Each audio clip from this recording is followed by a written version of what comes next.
the topic that I have, and I only have 15 minutes, so I'm going to have to reduce it down quite a bit. And you may ask, why are we doing a segment on prisons? Well, unfortunately, there are some good people in prison. Very few, but there are some. And it's because choices they made, people they associated with, that got them in the problems that they're having and the trouble that they're in. Because the way the law looks at it, there's no excuse for ignorance of the law. And so as a young person, you may associate with someone that you think is a friend, but wind up facing the same consequences as that person did. So anyway, I'm going to start off. That is San Quentin State Prison. It's in Marin County, next to San Francisco. And San Quentin Prison, well, I first should tell you that all the prisons that I will be covering, go from a level 1, which is a minimum security prison, to a level 4, which is a maximum security prison. And San Quentin is currently a level 2 prison. And California has 35 adult prisons in the state of California. In 2017, there were 115,000 individuals locked up in the state of California. That's including men and women. Currently, the population in the Department of Corrections is 85,083 inmates. And that's again, men and women.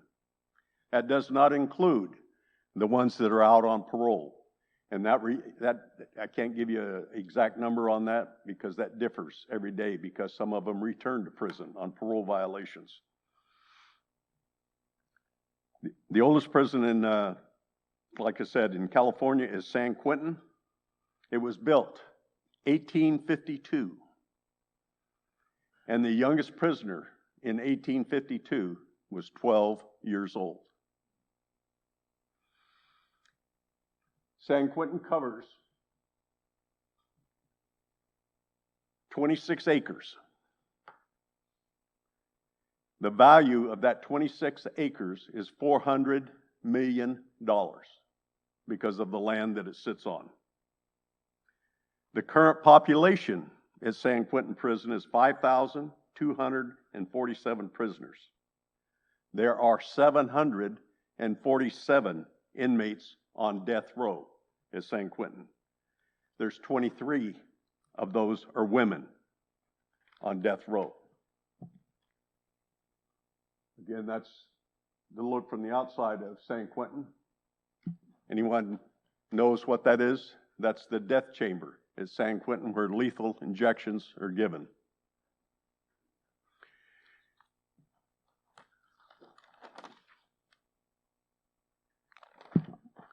The second oldest prison is Folsom State Prison. That's here in Sacramento. Folsom State Prison was constructed on 52 acres in 1858, and it was completed in 1878 and received the first 44 inmates on July 26, 1880. Today's date, current population at Folsom Prison is 2,694 inmates. Ages of inmates that are housed in California state prisons. Age is 16 through ?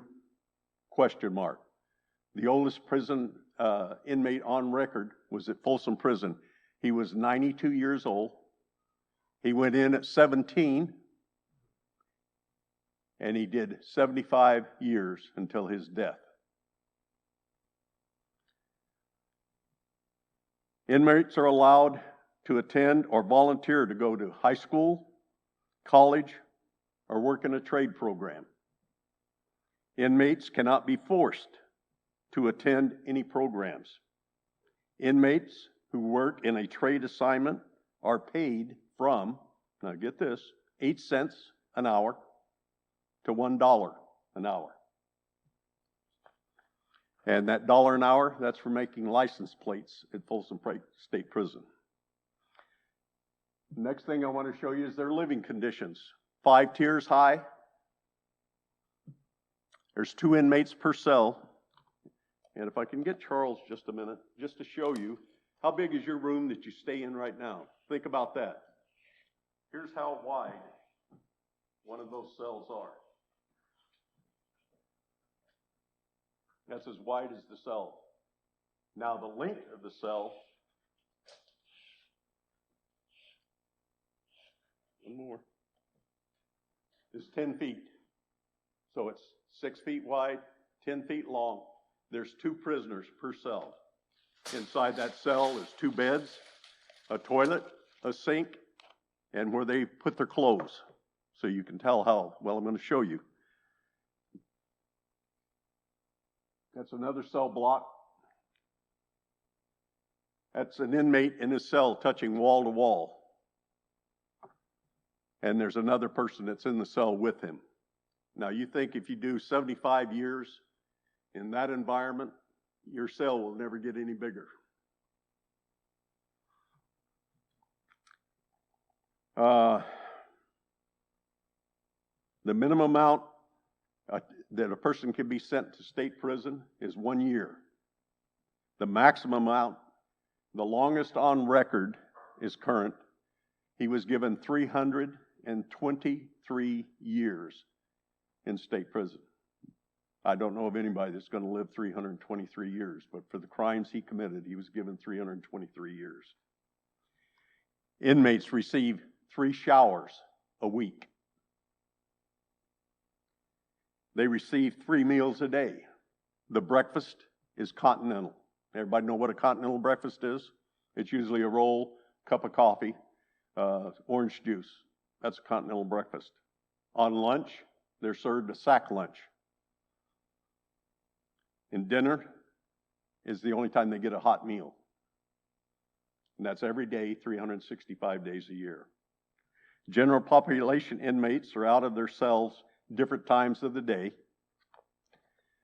But in some institutions, an inmate that are on lockdown, and that means 365 days a year, they spend 24 hours in that 6x10 cell. They come out of their cell 1 hour a day. 1 hour a day. Why are they in their cells for that period of time? Oh.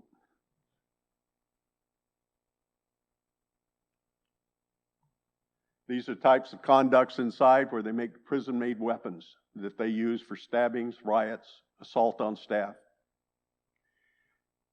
If they're caught with a weapon, they're sent to maximum security lockup, and they're the ones that are locked in their cells 24 hours a day, 1 hour out a day for large muscle activity. Now, you say, okay, they get outside. There's more weapons. More weapons. These are all constructed in the trades that they have, auto shop, metal shop, those kinds of things. Here's a young man that's out in the recreation yard. They call it a pen. He's by himself because they can't function in general population. That's why they're locked up. That's what he exercises in. You see the toilet there in the corner? He has nothing. He's from Fresno. You can see the big Fresno tattooed across his chest. And he's spending his 1 hour in solitaire in the recreation yard. So you ask, why are we doing a presentation on prison systems? Because sometimes bad things happen to good people.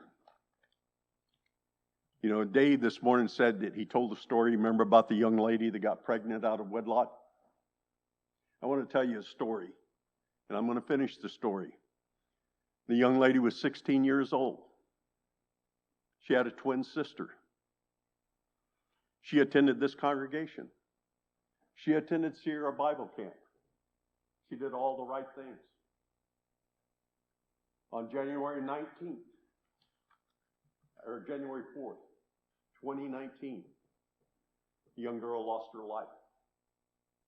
She was murdered, shot in the back with a AK-15, AR-15, shot in the back. and killed. She had a twin sister who also currently attends this congregation.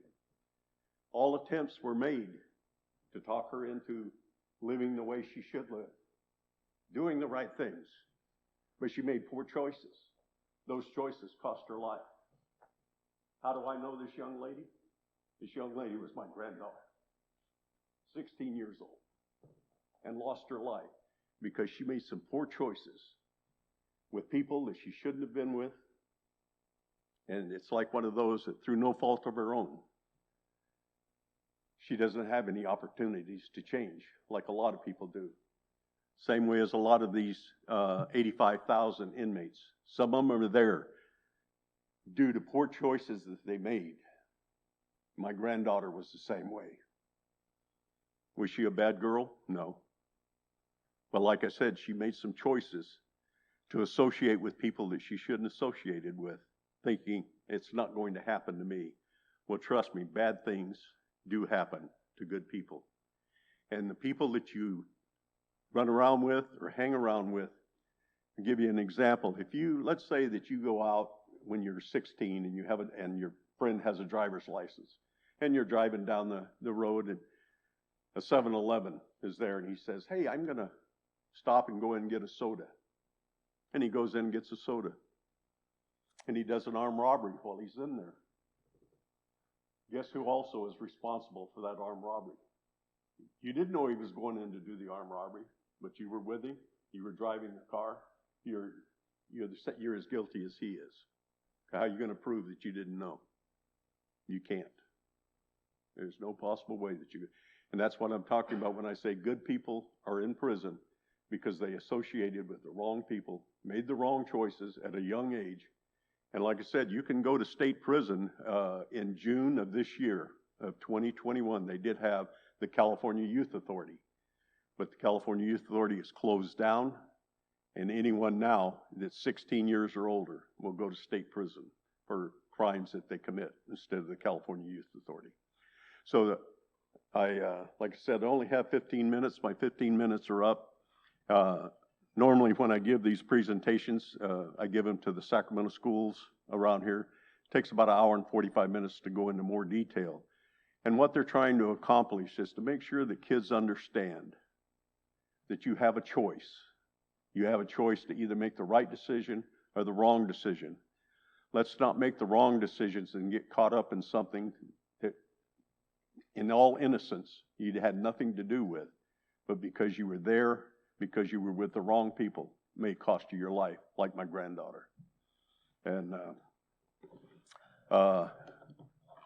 it's hard to talk about because, wish she had the opportunity to, like we have talked about all day today, everyone that has done a presentation, to be that example and not be a follower. Because you go to the schools nowadays, you see all these kids emulating what's going on, thinking it's cool. It could get you into a lot of trouble. So be that person that Ken talked about.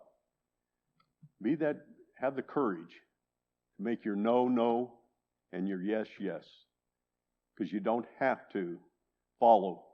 You can be the leader and take the responsibility for you, for your brother, your sister, or whatever. Because if you have a younger brother or sister, they look to you as for the example.